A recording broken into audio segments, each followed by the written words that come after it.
네, 하다 보니 참 갈 길이 많다라는 생각이 좀 듭니다.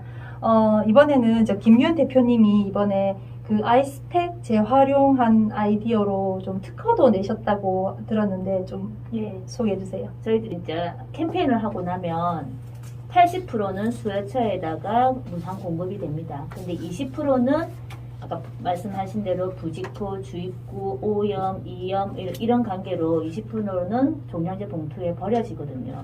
근데 이게 무게가 물이 99%이기 때문에 상당합니다. 그래서 30리터에 40개만 담아도 여자 혼자는 들 수 없을 정도의 무게이거든요. 그래서 이것 버리는 것마저도 조금 재활용을 할 수 있으면 어떨까라는 생각을 해서 저희들이 유튜브를 보면은 아이스팩 재활용 방향제 만드는 방법이 좀 나와 있거든요. 네. 그래서 그렇게 따라 해봤습니다. 그렇게 해보니까 여기 지금 보면은 이게 나중에 한 달 정도 지나고 나면 용기에 묻어 있는 게 보이실 거예요. 고급성 수지가 다다다다지가 이렇게 묻어 있어요. 그러면 이건 혹시 우리가 또 이 컵을 재활용하기 위해서 세척을 하게 되면 처음에 말씀드린 대로 수질 오염을 야기시킨다는 거죠. 그래서 이렇게 하는 것보다 이거를 좀 고형화시키면 어떨까라는 아이디어가 생겼고, 그걸 좀 여러 번의 연구 끝에 지금 이거를 이렇게 모아서 동그랗게 모아서 향을 낼 수도 있게끔 방향제를 만들었거든요.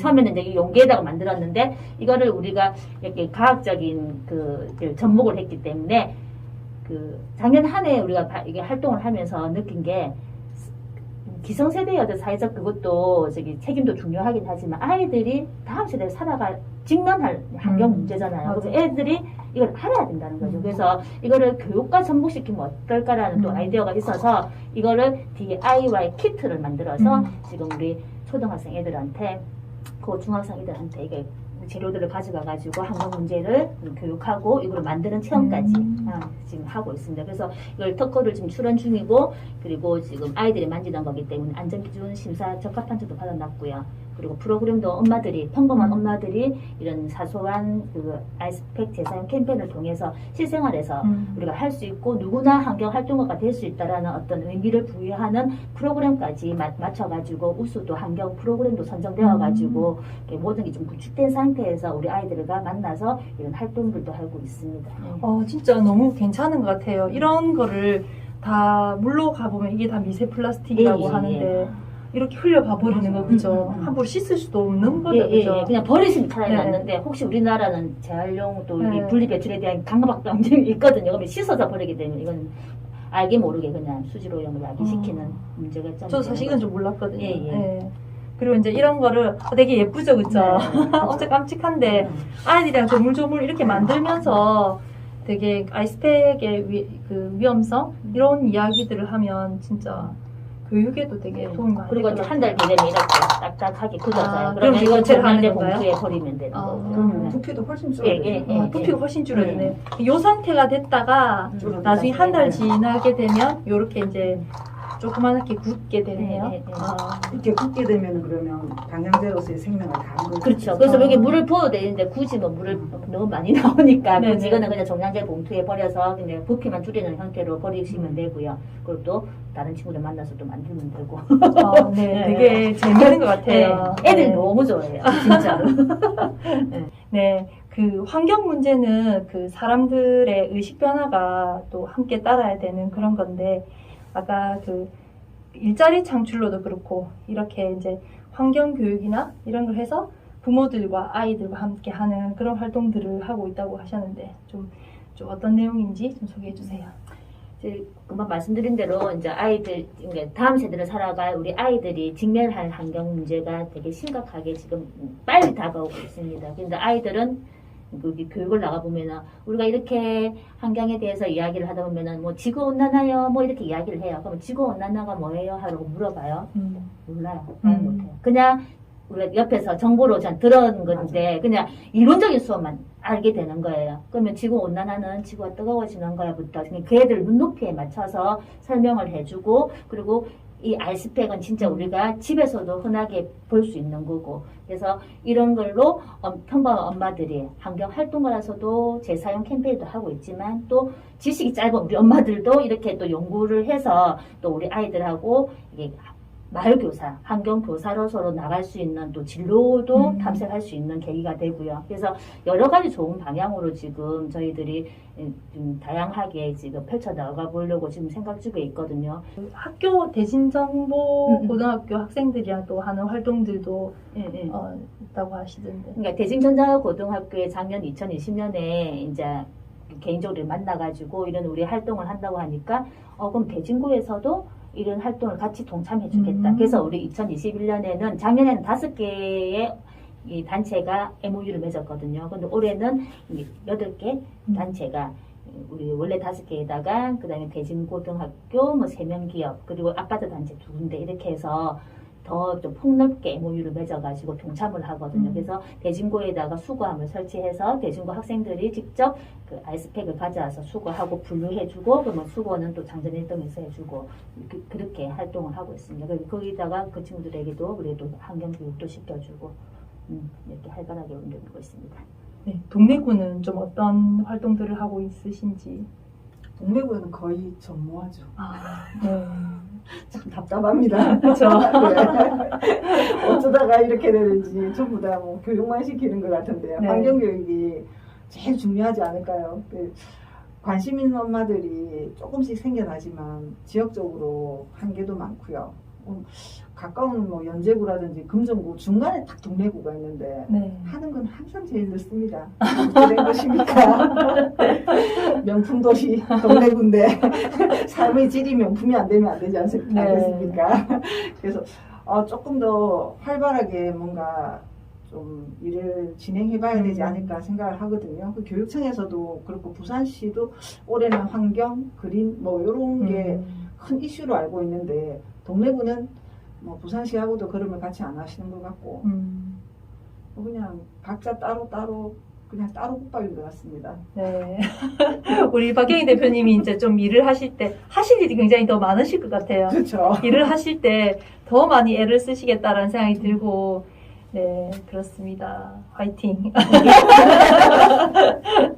네.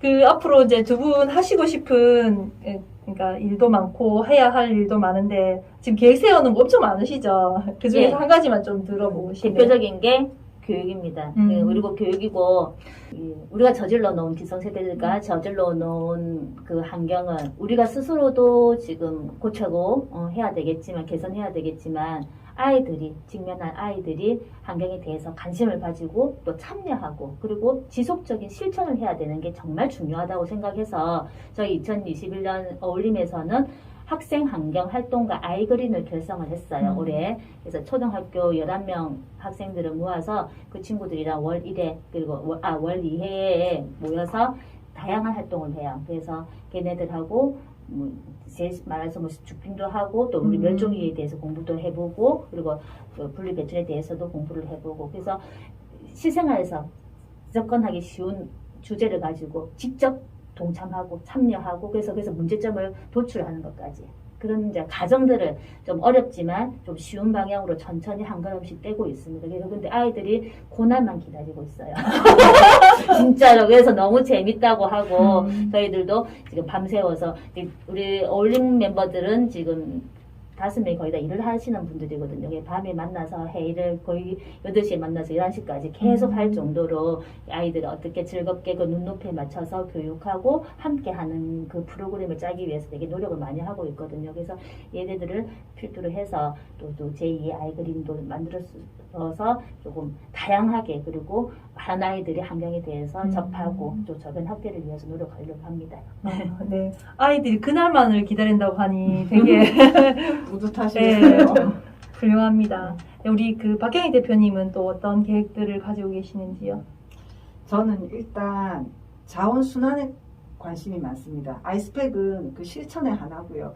그래서 제가 자원순환에 미쳐서 폭풍 검색을 하다 보니 부산에서 자원순환에 대한 환경관리사 그 수업이 있더라고요. 그래서 제가 지금 그걸 듣고 있는데 뭐 한 번, 두 번 들었나? 덕분에 코로나로 지금 또 휴강 됐어요. 그래서 기초적인 것부터 아까 말씀하셨듯이 지구온난화가 뭐야? 이런 물어도 우리도 사실 지구온난화 뭐 지구가 따뜻해지는 거겠지, 뜨거워지는 거겠지, 이게서 끝나잖아요. 그래서 그런 것보다는 조금 더 체계적으로 나부터 공부를 해야 되겠구나 생각이 들더라고요. 그래서 일단 뭐 안 되는 머리지만 이제 굴리면서 공부를 이제 시작했고요. 그리고 그것들이 기초가 된다면 자원 순환이 제대로 될 수 있게끔 인식 개선이라든지 뭐 분리 배출이라든지, 제가 제일 놀랬던 것 중에 하나가 분리 배출을 하고 난 다음에 뭐 어떻게 될 건가가 제일 궁금하더라고요. 저도 궁금해요. 맞아요. 근데 그게 생각보다 이게 재활용이 되는 경우가 별로 없대요. 거의 폐기 내지는 그냥 매립 뭐 그렇더라고요. 그래서 저는 또 텃밭을 이렇게 작년부터 관심 가지고 하다 보니 그 음식물 쓰레기로 이게 비료화가 되는가? 어떻게 하면 비료가 될까? 뭐 이런 궁금증이 생기기 시작하더라고요. 그래서 음식물 쓰레기는 버리면 어떻게 되는지 이런 걸 물어봐도 아는 사람이 잘 없고요. 그리고 사실 퇴비화가 될 수 있는 시설이 안 돼 있기 때문에 그것도 어렵고요. 그래서 저는 자원 순환에 대해서 이게 시민들한테 자꾸 의무만 줄 게 아니라 그게 어떻게 해서 그 영향이 나타나는지에 대한 그런 것까지가 조금 더 그림이 그리시면 훨씬 좋지 않겠나. 그래서 저는 자원 순환에 대한 기본적인 공부를 이제 시작해 보고요. 그다음 주변에 이제 조합원들이나 관심 있으신 분들하고 환경에 대한 책을 읽고 뭐 영화를 보고 이야기를 나누고 그런 것부터 시작해서 이제 제로 웨이스트, 가능하면 환경에 덜 손상되는 제품을 쓰는 거죠. 수세미도 미세 플라스틱 나오는지 모르고 열심히 그 뜨개질로 친환경 아니에요, 수세미? 그거 아니에요. 아, 진짜 우리 그 얘기 또 다음에 또 해요. 수백 개 떠갖고 막 지인들한테 나눠줬거든요. 손가락이 부사지고. 맞아. 근데 그거 아니라더라고요. 미세 플라스틱이 그냥 어마무시하게 나오는 거예요. 진짜요? 네, 그래서 삼배로 뭐 수세미를 뜬다든지 이렇게 해서 제로 웨이스트, 그러니까 환경에 부담되지 않는 소비를 해야 되겠다. 이제 거기에 이제 초점을 맞춰서 활동을 하려고요. 준비 중에 있습니다. 네. 이제 이 두 분과 같이 이제 이런 이야기를 나누다 보니, 네. 그냥 시민들의 힘이 좀 느껴진다라는 생각이 좀 들어요. 그냥 이거 좀 문제가 있지 않나라고 생각해서 작은 실천을 시작하는 게 지역사회를 변화시키고 내 주변을 변화시키고 자신은 물론이고 이런 힘들이 거기서 나오지 않나라는 생각이 듭니다. 오늘 들었던 얘기들 중에서 또 새롭게 궁금해지는 내용들이 굉장히 또 많은데요. 네, 다음 시간에도 또 더 재미있는 다른 좋은 이야기들로 또 이야기를 나눠보면 좋겠다라는 생각이 듭니다. 아마 오늘 들으시는 분들도 오늘 굉장히 공부가 좀 많이 되셨을 것 같기도 하고 아마 자기 주변부터 살펴보는 사람들이 계시지 않을까라는 생각이 듭니다. 네, 환경은 많은 사람들이 의식 변화가 함께 가야 크게 변화할 수 있다는 생각이 들고 이건 단 하루 만에 바뀌는 그런 문제는 아니라는 생각이 듭니다. 그렇지만 지금 당장 시작해보는 거 그게 제일 필요한 것 같습니다. 네, 청취자 여러분도 지금 나 주변을 한번 살펴보시는 거 네, 권해드립니다. 네, 여기까지 나와주셔서 좋은 말씀 나눠주신 두 분 네, 감사드립니다. 감사합니다. 감사합니다.